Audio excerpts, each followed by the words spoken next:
हमारे यहाँ अक्सर जब हादसात होते हैं और अब सोशल मीडिया का दौर है और लोग अक्सर कमेंट करते हैं कि अगर पाकिस्तान में गाड़ियों में कारें या इसमें मिनिमम सेफ्टी स्टैंडर्ड्स मेंटेन किए जाते तो शायद कीमती जानें बच सकती हैं। और लोग एग्जांपल देते हैं कि किस तरीके से एक मामूली से या एक थोड़ा सा भी अगर ज़्यादा एक्सीडेंट होता है तो गाड़ियों का हमारे यहाँ क्या हाल होता है। वजह उसकी ये है कि हमारे यहाँ बिल्कुल गाड़ियाँ असेंबल भी हो रही हैं, बन भी रही हैं, लेकिन शायद कभी भी किसी ने सेफ्टी के ऊपर इतना ध्यान नहीं दिया।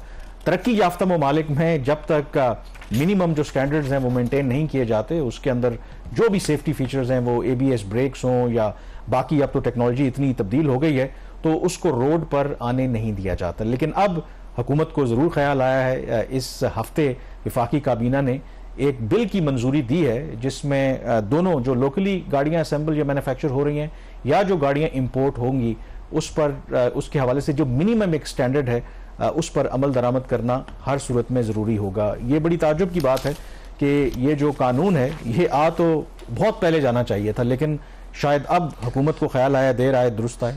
ये बिल्कुल देर आए दुरुस्त आए। और मैं फ्रैंकली इसका जो क्रेडिट दूंगा जो SAPM है इंडस्ट्री के हारून अख्तर खान, वो मैंने जब उनसे बात की ये कानून का बैकग्राउंड क्या, उन्होंने जब मैंने वजारत ज्वाइन की तो मैंने ओवरऑल जब ब्रीफिंग मुख्तलिफ डिपार्टमेंट्स की ले रहे थे तो मैंने गाड़ियों के हवाले से पूछा कि इसका क्या स्टेटस है, सेफ्टी का बहुत ज़्यादा कंप्लेंट्स आ रही हैं। तो कहते मुझे बताया गया कि एक PSQCA जो है हमारा इदारा है जो सेफ्टी के स्टैंडर्ड्स को मेंटेन करता है, ओवरऑल जो प्रोडक्ट्स हैं उसके हवाले से उसकी सेफ्टी, नॉट ओनली सेफ्टी बाकी उसकी जो हेल्थ से रिलेटेड चीज़ें होती हैं, तो उसमें कहते कोई एक आध SRO में इसका जिक्र था, कोई डिटेल्ड इसके अंदर कोई ऐसा कोई कानून नहीं था।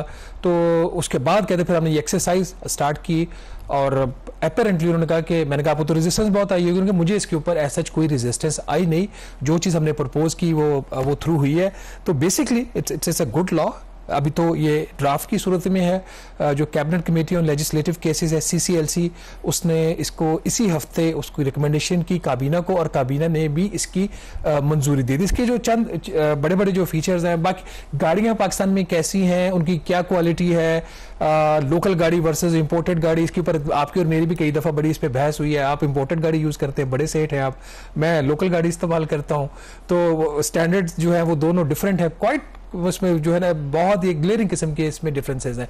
ये जो मुजवजा कानून है इसके 2-3 बुनियादी मकासद हैं। पहला कि मिनिमम सेफ्टी हो, कोई भी गाड़ी, चाहे इसमें एक चीज इंपॉर्टेंट है कि लोकल असेंबल की सिर्फ बात नहीं है, गाड़ी चाहे लोकली असेंबल हो रही है या इंपोर्टर जो है उसको बाहर से दरामद करके बेच रहा है। इन अदर वर्ड्स, पाकिस्तानी सड़कों के ऊपर जो भी गाड़ी चलेगी उसका कौन सा ओरिजिन है, कौन सा मॉडल है, किसकी मेक है, सवाए मिलिट्री की, आर्म फोर्सेस की गाड़ी, उसकी अपनी स्पेशल रिक्वायरमेंट्स होती है, इसमें डोमेन में आती ही नहीं है। तो जो भी गाड़ी पाकिस्तान में फरोख्त होगी, यहाँ बनेगी या बाहर से आएगी, उसका मिनिमम सेफ्टी होगी, उसकी परफॉर्मेंस के स्टैंडर्ड्स होंगे, और तीसरा उसके एनवायरनमेंट के स्टैंडर्ड्स होंगे। ये 3 चीजें बड़ी क्रिटिकल हैं जो आज तक इग्नोर होती रही हैं। जब कंपनी से आप बात करते हैं, जो लोकल असेंबलर्स हैं यहाँ पे, वो तो क्लेम करते हैं कि हम बड़ी अच्छी क्वालिटी है, but that is not the fact. कुछ गाड़ियों की क्वालिटी 2015-16 के बाद इंप्रूव जरूर हुई, उसके बाद प्राइसेस भी उनकी बहुत ज्यादा बढ़ गई। एक तो इसके अंदर ये चीज है। दूसरी ये चीज है कि अगर कानून बन जाता है और फिर भी ये सेफ्टी स्टैंडर्ड्स मेंटेन नहीं होते तो फिर क्या होगा। तो इसके अंदर उन्होंने यहाँ पे जो सजाएं हैं वो बड़ी सख्त इन्होंने प्रपोज की हैं, जिसमें जेल टर्म से लेके 6 माह की कैद से लेकर 3 साल की कैद है मुख्तलिफ उसके वायलेशंस के ऊपर, और उसमें इसके अलावा 5 लाख रुपए से लेके 1 करोड़ रुपए तक जुर्माना भी है। इसकी डिटेल में भी जाते हैं, बट कोई भी गाड़ी, इसमें जो एक और चीज, कोई भी कंपनी, कोई भी इंपोर्टर जब तक जब भी इसको पार्लियामेंट पास करती है, इसके तहत रजिस्टर नहीं होगा, वो पाकिस्तान में कारोबार नहीं कर सकेगा, नंबर 1।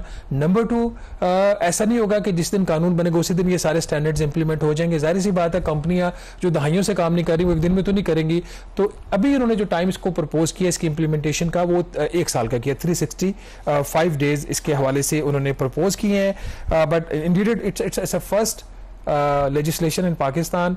और एक और मैं आपको इससे पहले कोई और सवाल आप करें, मैं जाते जाते बात बताऊं कि पाकिस्तान ने जो यूनाइटेड नेशन का एक कन्वेंशन था जो गाड़ियों की स्टैंडर्डाइजेशन से रिलेटेड था, रेगुलेशन से रिलेटेड था, उसको 1958 में उसको साइन किया था। उसकी पाकिस्तान ने जो रेटिफिकेशन किया है वो अभी 2020 या 2021 में की है, और उसके तहत गालिबन मोर देन 170 या तकरीबन 163 स्टैंडर्ड्स हैं, जिसमें से पाकिस्तान अभी तक जो है वो 17 जो है वो उसके ऊपर अमल दरामद कर रहा था। और दुनिया भर में, और अब आपको पता है कि पाकिस्तान के हर छोटे बड़े शहर में आपको गाड़ियां इतनी ज़्यादा नज़र आती हैं और उतने ही फिर हादसात भी हो रहे हैं। और ये जो स्टैंडर्ड्स की आप बात कर रहे हैं, ज़ाहिर है इसका इम्पैक्ट तो बाद में देखने वाली बात है, लेकिन बाहर जो इम्पोर्टेड गाड़ियाँ या डेवलप्ड कंट्रीज़ हैं लाइक जापान वगैरह में, वहाँ पे तो जो भी गाड़ी आती है उसकी बाकायदा तौर पर हर तरह से पहले टेस्टिंग की जाती है और फिर उसकी रेटिंग भी की जाती है कि एक्सीडेंट अगर सवेयर होगा, मीडियम होगा, क्या क्या नुकसान होगा।